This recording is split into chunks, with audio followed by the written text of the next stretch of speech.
Alright mga idol, magandang araw sa ating lahat. Ang lupit ng post na itong mga idol, ABS-CBN franchise killer, Senator Marcolita posibleng masibak bilang senador dahil sa umano'y piki at kulang na susi. Sabi lang nila yan, senador yan, mautak yan, abogado yan, magaling yan. Kung ano man yung kulang na yon, kaya niyang i-provide yun. At saka marami siyang staff. Masyado kayong masyado kayong atat na atat. Lagyan niyo pa yung franchise killer. Bakit? Ano bang meron sa ABS-CBN? Nagbabayad ba? Nagbabayad ba sila ng tax? Ha? Ano ginawa na sa TV5 ngayon? Ha? Kulang-kulang 1 billion yung hindi nila binayad sa TV5, yung collaboration nila.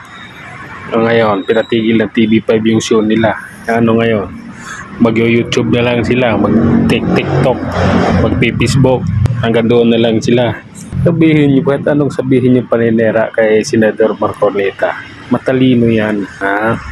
Abogado yan eh, alam niya lahat, mas matindi yan.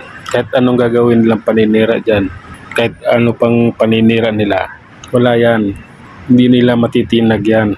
Ang mas malupit pa nito, pag natapos yung recount ng baluta nung nakaraang eleksyon, ito pinakamalupit.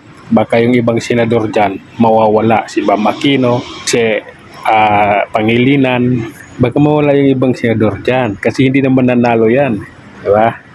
Yan yung pinakamalupit na balita. Yan yung hindi yan paninira, nagre-recount pa, di ba? Nagre-recount, tuloy-tuloy yung recount eh. Kaya malalaman natin yan kung ano talaga ang meron. Senador Marcolita is the best senador, is the best abogado, at tulad rin yung anak din niya, ganun din.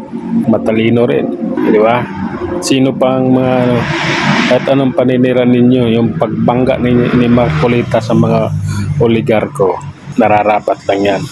Kaya yung DDS, sinuportahan siya, di ba? DDS supporters, DDS vloggers, suportado yan si Senador Marcolita. Ay yung paninira ninyo, walang kwenta yan.